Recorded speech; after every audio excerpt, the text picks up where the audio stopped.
Hello student, good morning, जय श्री राम।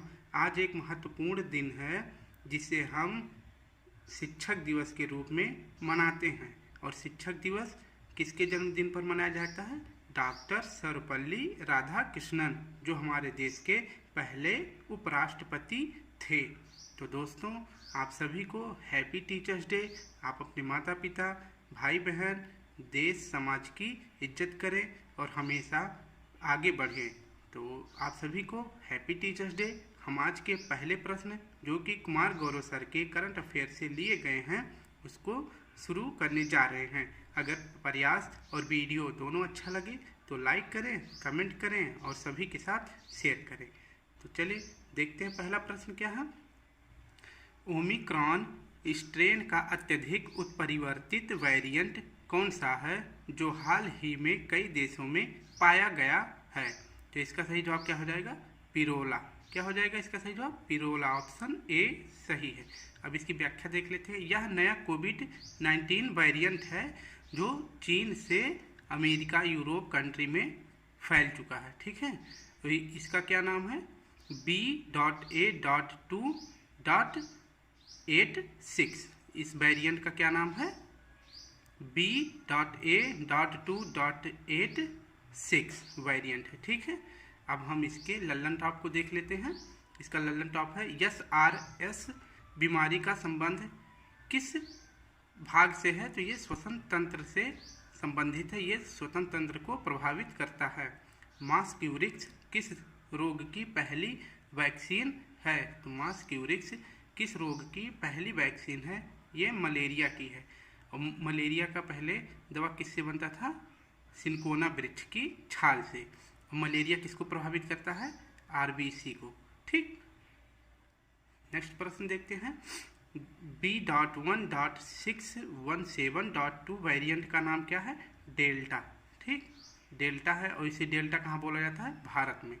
ठीक है, फिर नेक्स्ट देखते हैं। B.1.1.529 वेरिएंट नाम, इसका क्या नाम है? ओमिक्रॉन। ठीक, यही चेंज होके क्या बन गया? पिरोला। ठीक है, जो अभी चीन और USA यूरोपियन कंट्री में फैल गया है। करंट अफेयर के प्रश्न 2 को देखते हैं। 132वें डूरंड कप 2023 की विजेता टीम कौन सी है? 132वें, तो इसका सही जवाब क्या हो जाएगा? मोहन बागान। तो इसका पहला ऑप्शन सही हो जाएगा। इसकी व्याख्या देख लेते हैं। जो डूरंड कप है और संतोष ट्रॉफी, ये दोनों किसके कप हैं? फुटबॉल के। ठीक, और डूरंड कप ये एशिया का सबसे पुराना कप है और इसका जो अभी आयोजन किया गया, कौन सा आयोजन किया गया? 132वां संस्करण है। 132वां संस्करण है। इसे किसने जीता है? मोहन बागान ने। ठीक, मोहन बागान ने जीता है। और इसका किसे हरा के?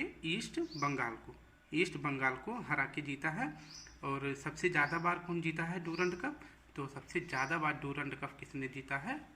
सबसे ज़्यादा बार डूरंड कप जीता है मोहन बागान। कितनी बार? 17 बार जीता है। और किस स्टेडियम में 132वां संस्करण हुआ था? इसका नाम है साल्ट लेक स्टेडियम। ये कहाँ पे है? कोलकाता में। ठीक, तो सब एशिया का सबसे पुराना कप कौन सा है? Durand cup. इसका 132वां संस्करण आयोजन हुआ साल्ट लेक स्टेडियम कोलकाता में। और किसे जीता? मोहन बागान ने जीता। किसे हरा के? ईस्ट बंगाल को हरा के जीता है। ठीक है, और मोहन बागान अब तक सबसे ज़्यादा बार जीता। कितनी बार? 17 बार जीता। ठीक, अब हम इसके लल्लन टॉप को देख लेते हैं। इसके लल्लन टॉप में संतोष ट्रॉफी का आयोजन हुआ। इसका विजेता कौन था? कर्नाटक। 2023 का विजेता कौन है? कर्नाटक। इसका उप विजेता कौन है? मेघालय। संतोष ट्रॉफी का। ठीक, और ये संतोष ट्रॉफी किस खेल से संबंधित है? फुटबॉल से। ठीक है, महिला कबड्डी लीग, इसका पहली बार आयोजन हुआ है। कहाँ पे आयोजन हुआ? दुबई में। इसकी विजेता कौन है? कोलकाता, उमा कोलकाता। ठीक है, अब प्रश्न 3 देखते हैं, मतलब लल्लन टॉप का। फीफा वर्ल्ड कप 2022 में गोल्डन बूट अवार्ड किसे मिला? तो golden boot award Kylian Mbappe को मिला है। ये कहाँ के हैं? फ्रांस के। ठीक, गोल्डन बूट और गोल्डन बॉल का अवार्ड किसे मिला है? मेसी को। ठीक, ये मेसी कहाँ के हैं? अर्जेंटीना के। ये अर्जेंटीना के हैं। ठीक है, इसका आयोजन कहाँ हुआ था? कतर, दोहा में। इसका शुभंकर क्या था? लाइव। ठीक, और ये जीता कौन? ये फाइनल कौन जीता था? अर्जेंटीना ने जीता। उपविजेता कौन है? फ्रांस। प्रश्न 3 देखते हैं। विश्व का पहला पोर्टेबल अस्पताल आरोग्य, जिसका नाम क्या है? आरोग्य मैत्री क्यूब, कहाँ लॉन्च किया गया है? विश्व का पहला पोर्टेबल अस्पताल आरोग्य मैत्री क्यूब कहाँ लॉन्च किया गया है? तो इसका सही जवाब क्या हो जाएगा? Option D, Gandhinagar. ठीक, तो इसकी व्याख्या देख लेते हैं। इसमें 72 क्यूब हो गए। ठीक, इसमें 72 क्यूब हो गए। इसे आप पैक करके कहीं भी आपदा प्रभावित क्षेत्र पे, कहीं बाढ़ या फिर कहीं भूकंप आ गया है तो उसको वहाँ पे ले जा सकते हैं। ये कह सकते हैं ये एक मिनी छोटा हॉस्पिटल की तरह होगा कि आप इसे कहीं भी ले जा सकते हैं। ठीक है, इसका निर्माण किस प्रोजेक्ट के तहत किया गया है? भीष्म। इसका निर्माण किस प्रोजेक्ट के तहत किया गया है? भीष्म के तहत। ठीक है, और इसमें जितने भी इसके पार्ट होंगे वो सभी चार्ज होंगे। ठीक, इसके लल्लन टॉप देख लेते हैं। लीसा। लीसा क्या है? यह विश्व की पहली AI आधारित क्षेत्रीय न्यूज एंकर है। और कहाँ की है ये न्यूज एंकर? उड़ीसा राज्य की। ठीक, लीसा क्या है? एक AI आधारित क्षेत्रीय एंकर है। किस राज्य की? उड़ीसा राज्य की। अब प्रबल देखते हैं क्या है? प्रबल। प्रबल एक बंदूक है, पिस्टल है। ये 50 मीटर की लंबी दूरी मारने में सक्षम है। और ये कहाँ पे बना था? कानपुर में बना है। ठीक, प्रबल एक एयर पिस्टल है। ये 500 मीटर की लंबी दूरी को मारने में सक्षम है। इसका निर्माण कहाँ किया गया? कानपुर, यूपी में। निराक्षी क्या है? निराक्षी है समुद्री बारूदी सुरंगों का पता लगाने वाली एक पनडुब्बी। ठीक, ये निराक्षी मतलब क्या होता है? पानी की आँख। ठीक, तो ये समुद्र में जो बारूदी सुरंग है उसका पता लगाने के लिए इस पनडुब्बी का सफल परीक्षण किया गया है। इसका नाम है निराक्षी। और जलदोस्त। जलदोस्त क्या है? ये एक एयरबोट है। इसे कहाँ लॉन्च किया गया? बेंगलुरु में। इसका कार्य क्या है? झीलों से खरपतवार साफ करना। ठीक, जलदोस्त क्या है? एयरबोट है। इसे कहाँ लॉन्च किया गया? बेंगलुरु में। इसका कार्य क्या है? झीलों से खरपतवार साफ करना। ठीक, अब हम प्रश्न 4 के देख लेते हैं। लल्लन टॉप के प्रश्न 4 को देखते हैं। हाल ही में 850 गोल करने वाले दुनिया के पहले फुटबॉलर कौन बने हैं? तो बताओ इसका सही जवाब क्या हो जाएगा? Cristiano Ronaldo. ये कहाँ के हैं? पुर्तगाल के। तो इसकी व्याख्या देख लेते हैं। रोनाल्डो कहाँ के हैं? पुर्तगाल के। और ये किस क्लब से खेलते हैं? पहले ये किस क्लब से खेलते थे? मैड्रिड क्लब से। लेकिन अब प्रेजेंट टाइम पे ये अल नासर क्लब जो कि सऊदी अरब का है, इस क्लब से खेलते हैं। ठीक है, पहले ये स्पेन मैड्रिड से खेलते थे। और देख लेते हैं इन्होंने अभी तक कुल टोटल कितने गोल किए हैं। ये विश्व के पहले गोलकीपर हो गए हैं। 850 गोल किए हैं। ठीक, अब हम सेकेंड नंबर पे अभी कौन है? लियोनेल मेसी, जो अर्जेंटीना के हैं। ठीक, इन्होंने कितना गोल किया है? 818 गोल किया है। अब हम लल्लन टॉप के प्रश्नों को देख लेते हैं। आज हम यूरोप के देशों की राजधानियों के बारे में देखेंगे। ठीक है, कि किस देश का क्या राजधानी है। पुर्तगाल की राजधानी का क्या नाम है? लिस्बन। स्पेन की मैड्रिड। जर्मनी की बर्लिन। यहाँ पे कॉप फर्स्ट हुआ था। ठीक, 1995 में। हंगरी की बुडापेस्ट। ऑस्ट्रिया की वियना। अजरबैजान की बाकू। डेनमार्क की कोपेनहेगन। स्वीडन की स्टॉकहोम। सर्बिया की बेलग्रेड। यूक्रेन की कीव। बेल्जियम की ब्रुसेल्स। इटली की रोम। अब इसका थोड़ा सा व्याख्या भी देख लेते हैं। जैसे कि बुडापेस्ट में अभी क्या आयोजन हुआ था? विश्व एथलेटिक चैंपियनशिप। इसमें नीरज चोपड़ा ने क्या जीता? गोल्ड। ठीक है, और ऑस्ट्रिया की राजधानी जो वियना है, वियना में किसका मुख्यालय है? ओपेक का मुख्यालय है।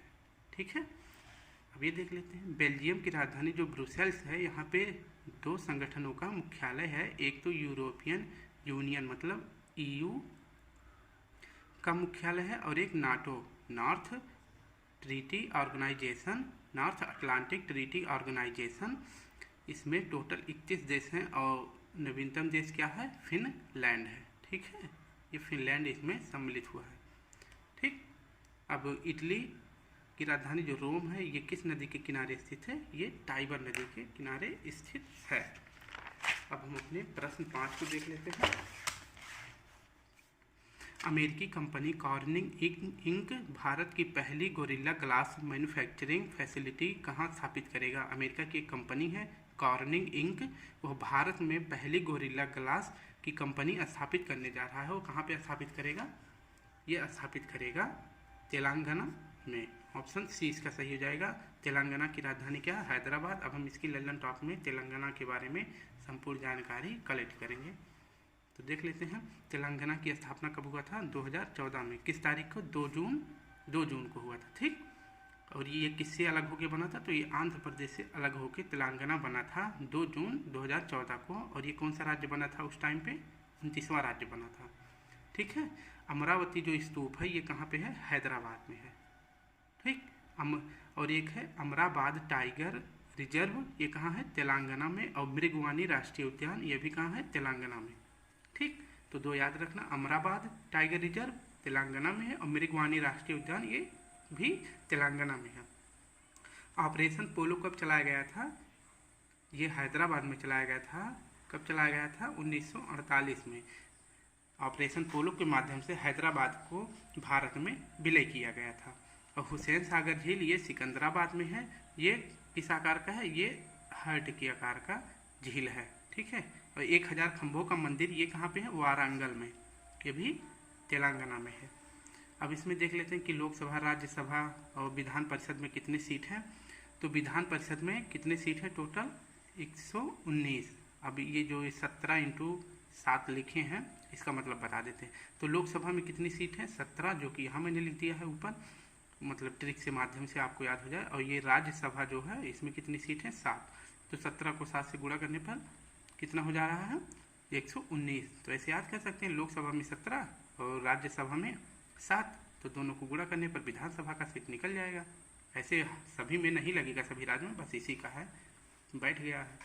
अब देख लेते हैं रामप्पा मंदिर जो 39वीं विश्व धरोहर शामिल है भारत की, यूनेस्को विश्व हेरिटेज में शामिल है भारत की 39वीं, वो क्या है? रामप्पा मंदिर। ये कहाँ पे है? तेलंगाना में। ठीक। प्रश्न 6 देख लेते हैं। हाल ही में जलवायु अनुकूल कृषि पर G20 तकनीकी कार्यशाला कहाँ प्रारंभ हुई थी? मतलब G20 की कृषि पर आधारित तकनीकी कार्यशाला की बैठक कहाँ हुई है? तो ये इसकी बैठक कहाँ पे हुई है? हैदराबाद में। ठीक। हैदराबाद यानी आंध्र प्रदेश में। ठीक। अब इसकी देख लेते हैं थोड़ी सी व्याख्या। G20 में टोटल कितने देश हैं? 19 देश हैं और एक संगठन है। इसका मुख्यालय कहाँ है? इसका मुख्यालय कहीं नहीं है। 2022 में G20 का होस्ट कौन था? इंडोनेशिया। 2023 में कौन है? भारत है। और 2024 में कौन होगा? ब्राज़ील। इन्हीं तीनों को मिला के क्या बोलते हैं? ट्राइका, TRICA। ठीक। ट्राइका इसे बोलते हैं। और 2023 में जो G20 का भारत में आयोजन हो रहा है उसका थीम क्या है? 1 अर्थ, 1 फैमिली, 1 नेशन। ठीक। अब हम लल्लन टॉप को देख लेते हैं। इसके विभिन्न बैठकों को जो महत्वपूर्ण है। फर्स्ट शेरपा की बैठक कहाँ हुई थी? उदयपुर में। और चौथी बैठक कहाँ हुई थी शेरपा की? नूह में। ठीक। नूह मतलब हरियाणा में। और फर्स्ट पर्यटन की बैठक कहाँ हुई थी? कच्छ का रण में। और तीसरी बैठक कहाँ हुई? ये वाली इंपॉर्टेंट है। ठीक। ये जम्मू कश्मीर में। पर्यटन की तीसरी बैठक कहाँ हुई थी? जम्मू कश्मीर में। और पहली कच्छ का रण में। और रोजगार का पहला बैठक कहाँ हुआ था? जयपुर में। और शिक्षा का पहला बैठक कहाँ हुआ था? चेन्नई में। और संस्कृत की पहली बैठक कहाँ हुई थी? खजुराहो में। और तीसरी बैठक कहाँ हुई थी? हम्पी, महाराष्ट्र में, अरे मध्य प्रदेश में। ठीक है। और प्रश्न 7 देख लेते हैं। हाल ही में किस देश के वैज्ञानिकों ने पहली बार बादलों में माइक्रोप्लास्टिक की खोज की है? किस देश के? तो इन्होंने, ये जापान के वैज्ञानिक हैं। इसकी व्याख्या देख लेते हैं कि माइक्रोप्लास्टिक की क्या खासियत है। व्याख्या देखते हैं। 5 मिलीमीटर से कम इसका आकार के सूक्ष्म प्लास्टिक बादल है। ठीक। ये प्लास्टिक के, इसमें जो प्लास्टिक पाए जाते हैं इसका आकार कितना है? 5 मिलीमीटर, जो कि बहुत ही हानिकारक है। जब हम सांस लेते हैं तो ये श्वसन के माध्यम से हमारे फेफड़ों में अंदर जाएगा, जो कि विभिन्न बीमारियों के लिए जिम्मेदार होगा। ठीक है। अब लल्लन टॉप देख लेते हैं इसका। विश्व पर्यावरण दिवस 2023 की थीम क्या थी? Solution of plastic pollution. इसकी थीम क्या है? Solution of plastic pollution. और इसका विश्व पर्यावरण दिवस का होस्ट कौन था? कोटे डी आइवर। कोटे डी आइवर कंट्री है इसका अब की बार होस्ट था। और विश्व पर्यावरण दिवस कब मनाया जाता है? 5 जून को। और कृत्रिम वर्षा के लिए क्या आवश्यक होता है? सिल्वर आयोडाइड से हम कृत्रिम वर्षा करा सकते हैं। अम्लीय वर्षा कैसे होती है? सल्फ्यूरिक अम्ल और नाइट्रिक अम्ल, इन दोनों के मेल से अम्लीय वर्षा होती है, जिससे कि ताजमहल का रंग देख रहे हैं पीला हो जा रहा है। ठीक। हाल ही में एनसीईआरटी ने, ये प्रश्न 8वां है, हाल ही में एनसीईआरटी ने किसके सहयोग से स्वास्थ्य पर आधारित let's move forward comic book जारी किया है? तो किस संगठन के सहयोग से? तो इसका सही जवाब हो जाएगा यूनेस्को, ऑप्शन बी। ठीक, इसका सही हो जाएगा ऑप्शन बी। इसकी व्याख्या देख लेते हैं। तो एनसीईआरटी और प्लस यूनेस्को मिलके क्या लॉन्च किए हैं? कौन सी कॉमिक? इसका नाम है लेट्स मूव फॉरवर्ड। भारत की एनसीईआरटी और यूनेस्को संगठन ये मिलके एक कॉमिक लॉन्च किए हैं। इसमें क्या होगा? इस कॉमिक में होगा हेल्थ, एजुकेशन, पोषण, बीमारी, इन सभी के बारे में इसमें जानकारी संग्रहित होगी। और किसने लॉन्च किया? शिक्षा मंत्री जो भारत के हैं, धर्मेंद्र प्रधान जी। ठीक, अब हम अपने नेक्स्ट प्रश्न को देखते हैं। लल्लन टॉप को यूनिसेफ का मुख्यालय कहाँ है? न्यूयॉर्क में। यूनेस्को का मुख्यालय कहाँ है? पेरिस में। अब WHO और WTO इन दोनों का मुख्यालय कहाँ है? जिनेवा में। WTO की स्थापना कब हुई थी? 1 तारीख मतलब 1 जनवरी 1995 को हुई थी। इसमें टोटल कितने देश हैं? 165 देश हैं। और इसकी जो हेड है कौन है? नाकोजी ओंकाजा इवेला जी। ठीक, अभी देखते हैं भारत में विश्व धरोहर स्थल कितने हैं? 40। ठीक, जिसमें से 32 सांस्कृतिक हैं, 7 प्राकृतिक है और 1 मिश्रित कौन सी है? कंचनजंगा, जो कि सिक्किम में है। नवीनतम विश्व धरोहर कौन सा है भारत का? धौलागिरा। ये कहाँ का है? ये गुजरात में। ये हड़प्पा का एक सांस्कृतिक स्थल है और ये भारत की 40वीं विश्व धरोहर है। ठीक, नवीनतम अमूर्त विश्व धरोहर क्या है? ये दुर्गा पूजा है। नवीनतम, भारत में कुल पूछे कि कितनी अमूर्त धरोहर? 14 है। नवीनतम कौन सा है? दुर्गा पूजा है। लिविंग हेरिटेज कौन सा है भारत का? ये विश्व का पहला है। लिविंग हेरिटेज ये भारत का और विश्व का पहला है। तो इसका क्या नाम है? विश्व भारती। ये विश्व भारती को शांति निकेतन भी कहते थे। इसकी स्थापना गुरु गोविंद नाथ टैगोर जी ने करी थी। वो कहाँ की थी? बंगाल में, यानी कलकत्ता में। प्रश्न 9 देखते हैं। हाल ही में शिक्षा मंत्री धर्मेंद्र प्रधान ने किसे डीम यूनिवर्सिटी का दर्जा प्रदान किया है? तो इसका सही जवाब क्या हो जाएगा?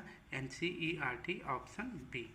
इसकी व्याख्या देखते हैं। डीम यूनिवर्सिटी, इसकी स्थापना कब की गई? अभी 1 सितंबर 2023 को, मतलब 5 दिन पहले। इसके किसने स्थापना की? डॉक्टर धर्मेंद्र प्रधान, जो कि शिक्षा मंत्री हैं भारत के। इससे क्या फ़ायदा होगा? इसमें बैचलर, मास्टर डिग्री मिलेगी, डॉक्टर की डिग्री प्रदान की जाएगी। ठीक है। और इसकी स्थापना कब हुई? इसका कौन सा स्थापना दिवस है? 63वां स्थापना दिवस है। किसकी? एनसीईआरटी की। अब देखते हैं एनसीईआरटी का फुल फॉर्म क्या होता है? National council of educational research and training. Hindi में क्या बोलते हैं? राष्ट्रीय शैक्षिक और अनुसंधान प्रशिक्षण परिषद। इसका मुख्यालय कहाँ पे है? दिल्ली में है। इसकी स्थापना कब हुई थी? 1961 में। एनसीईआरटी की स्थापना 1961 में हुई थी। इसका हेडक्वार्टर कहाँ पे है? दिल्ली में है। इसके हेड कौन है? इसके हेड प्रेजेंट टाइम पे अध्यक्ष कौन है? दिनेश प्रसाद सकलानी। ठीक है। इसके लल्लन टॉप को देख लेते हैं। शिक्षा वर्तमान में किस विषय की सूची है? तो ये समवर्ती सूची का विषय है वर्तमान में। और पहले किसका था? शिक्षा था पहले, राज्य सूची का विषय था। और कब इसे जो है समवर्ती सूची में डाल दिया गया? 42वें कॉन्स्टिट्यूशन अमेंडमेंट 1976 में। ठीक। शिक्षा का अधिकार अधिनियम कब लागू किया गया था? जिसे RTE एक्ट 2009 बोलते हैं। ये कब अधिनियम बना? 2009 में। और ये कब लागू किया गया था? 1 अप्रैल 2010 को।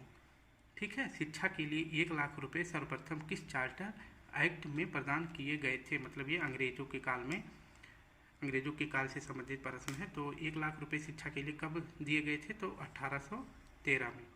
ठीक है, अब लास्ट प्रश्न देखते हैं। हाल ही में दुनिया के सबसे ऊंचे लैंडमार्क साइन का गिनीज वर्ल्ड रिकॉर्ड बनाने वाले हट्टा साइन कहाँ स्थित है? मतलब एक हट्टा साइन है जिसे दुनिया के सबसे ऊंचे लैंडमार्क का दर्जा मिला है और ये गिनीज बुक वर्ल्ड रिकॉर्ड में शामिल है। तो ये हट्टा साइन कहाँ पे है? तो ये है यूएई, संयुक्त अरब अमीरात में। ठीक, हट्टा साइन यह सबसे ऊंचा लैंडमार्क साइन है, यह दुबई में है। ठीक, और ये किस पर्वत पे है? हाजर पर्वत पर स्थित है। लंदन टॉप देख लेते हैं इसका। वर्ल्ड गवर्नमेंट समिट कहाँ हुई थी? अभी दुबई में। COP 28 कहाँ होगा? यूएई अबू धाबी में होगा। ठीक है, COP 28 यूएई अबू धाबी में होगा। 27 वाला कहाँ हुआ था? शर्म अल शेख मिस्र में। और फर्स्ट कहाँ हुआ था? फर्स्ट बर्लिन मतलब जर्मनी में 1995 में। ठीक है, थोड़ा सा देख लेते हैं शिक्षक दिवस के बारे में 2-3 लाइन सर की क्लास से हमने लिए हैं। अगर अच्छा लगे वीडियो तो लाइक करें, कमेंट करें और हमेशा खुश रहें आप सभी। ठीक है, संघर्ष जितना कठिन होगा जीत उतना ही शानदार होगा। ठीक, संघर्ष जितना कठिन होगा तो जीत उतनी ही शानदार होगी। तो ये घबराए नहीं, आप परिश्रम करते रहें, आप सभी को सफलता जरूर मिलेगी। ठीक है, क्योंकि घर पे बैठी माँ आप सभी का इंतजार कर रही है। तो इसके लिए नींद, भूख, प्यास सब त्यागो और अपने जीत के लिए हमेशा तत्पर रहो। ये किसने कहा है? स्वामी विवेकानंद जी ने।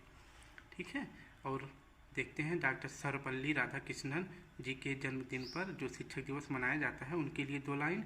कष्ट सहने के फलस्वरूप ही हमें बुद्धि व विवेक की प्राप्ति होती है। जब तक हम कष्ट नहीं सहेंगे कोई चीज़ हमें आसानी से मिल जाएगी, तब तक हमें बुद्धि व विवेक की प्राप्ति नहीं होती है। जो चीज़ हमें विरासत में मिलती है हम उसकी कदर नहीं करते हैं। ठीक है, तो हमें अपनी बुद्धि और विवेक की प्राप्ति से ही सब कुछ हमें प्राप्त होता है। ये किसने बोला था? डॉक्टर सर्वपल्ली राधाकृष्णन जी। ठीक है, इनका जन्म कब हुआ था? 5 सितंबर 1888 को। इनका देहावसान कब हुआ था? 17 अप्रैल 1975 को। तो दोस्तों अगर वीडियो अच्छी लगे तो लाइक करें, कमेंट करें और मेरे प्रयास को देखते हुए आप सभी शेयर ज़रूर करें, कमेंट करें। जय हिंद, जय भारत।